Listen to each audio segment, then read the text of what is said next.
संतान उत्पत्ति में बहुत विचार होता है। यदि कोई स्त्री यदि दिन में गर्भवती हो गई, बात समझिएगा, शास्त्रोक्त बात बोल रहा हूं, आप कुछ भी समझें। यदि कोई स्त्री दिन में गर्भवती हो गई तो लिख लो, जो स्त्री दिन में गर्भवती हुई है तो दिन में जो गर्भ स्थापित हुआ है वो बच्चा माँ बाप का और समाज का बहुत बड़ा, समाज को और माँ बाप को हानि पहुंचाएगा। दिन में शाम के समय यदि स्त्री गर्भवती हो गई तो वो नालायक ही होगा, लिख लो।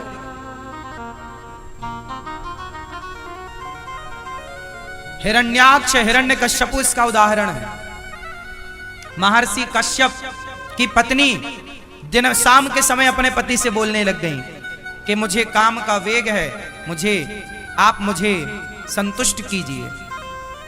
महाराज ने, पति ने रोका कि देवी ये संध्या का समय है, अभी गर्भाधान का मुहूर्त नहीं है, अभी गर्भाधान का शुभ समय ये शाम है, भगवान को याद करने का समय, और तुम क्या सोचे बैठी हो।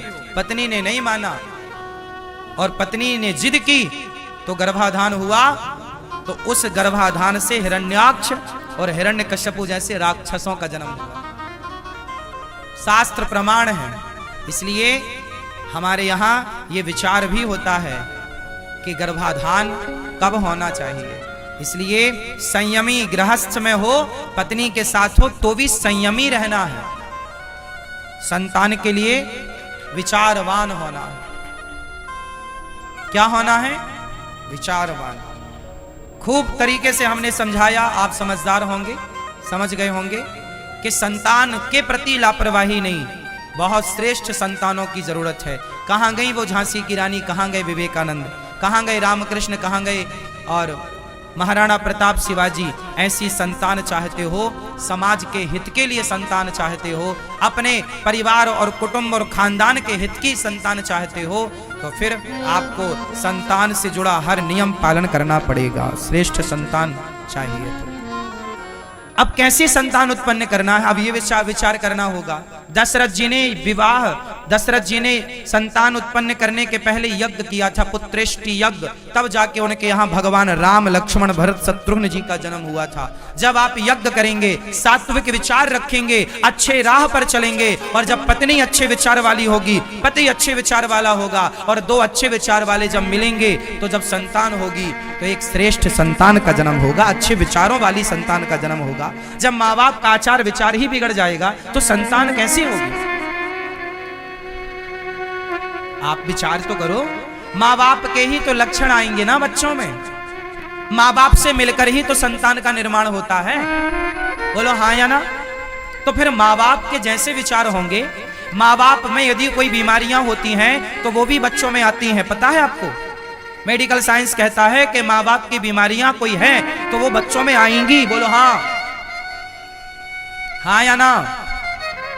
फिर यदि माँ बाप में बीमारियां हैं तो वो बाप दादों से बीमारियां यदि बच्चों में आ गई तो बाप दादों के, माँ बाप के संस्कार और आचरण क्यों नहीं बच्चे में आएंगे? पूरे पूरे आएंगे। इसलिए अच्छे आचरण वाले माँ बाप हो,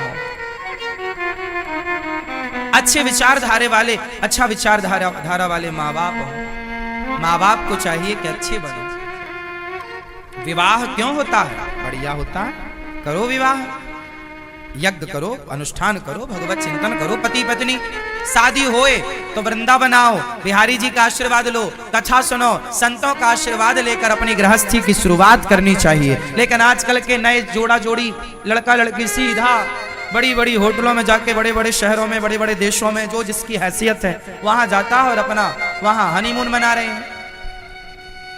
अरे शादी ब्याह कियो हो, नई गृहस्थी स्टार्ट हो रही है तो आशीर्वाद लो। तुमने शराबियों के, शराबी तुम्हारा मौसा, शराबी तुम्हारा फूफा, उन शराबियों का तुम आशीर्वाद लिए हो, शराबी तुम्हारे रिश्तेदार, वो आशीर्वाद तुम्हें देंगे तो खाक तुम्हारी संतान अच्छी होगी।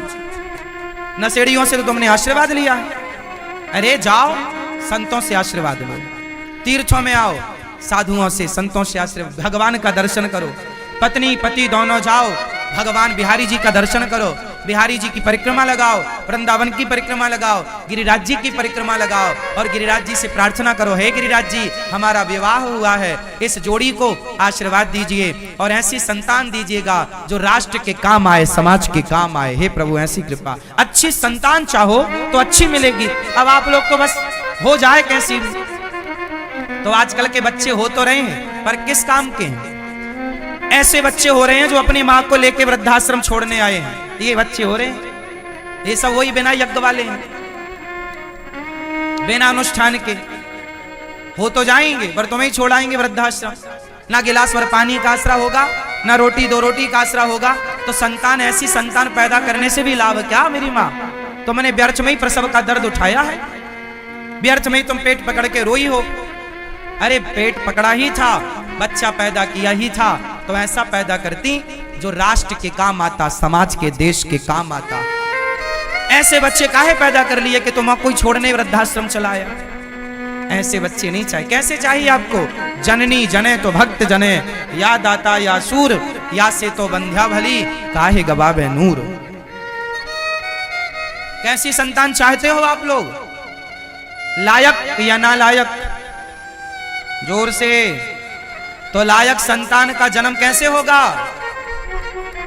जब माँ बाप लायक होंगे, आपकी शुरुआत अच्छी होगी, अच्छे विचार वाले होंगे।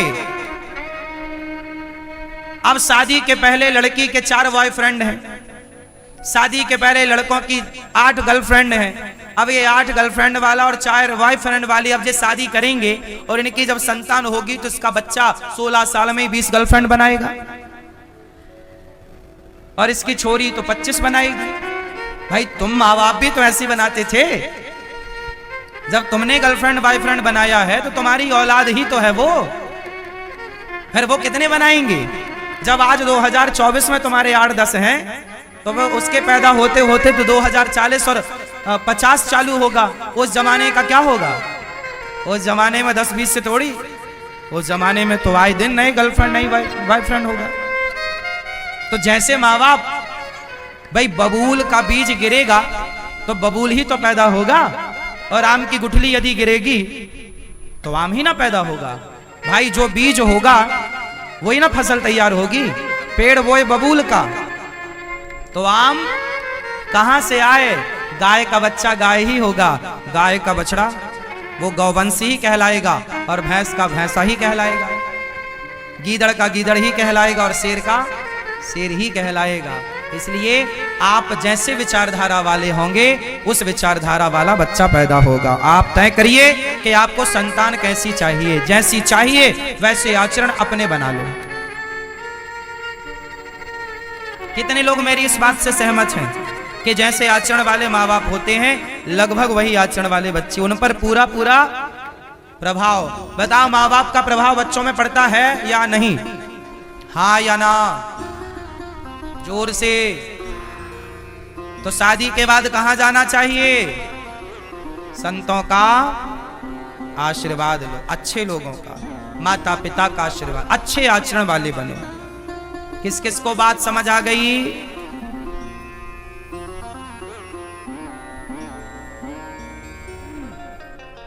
आप में से कितने लोग इस बात से सहमत हैं कि आज शादियों में सबसे ज्यादा लोग शराब पी के आते हैं? सारे बाराती शराब के नशे में, सारे नहीं मतलब 98% तो मान लो आप, 95 मान लो, और क्या लोग शराब के नशे में होते हैं? बोलो हाँ। आजकल तो बड़े बड़े शहरों में शादियों में स्त्रियां तक शराब पीती हैं। हाँ या ना? आप लोग पीते हैं? नहीं? मैया आप नहीं? सही बताओ, कभी शराब नहीं पी आप? सहेली तो कह रही थी कि एक बार हमारे संग बैठ के पी रही थी आप। नहीं?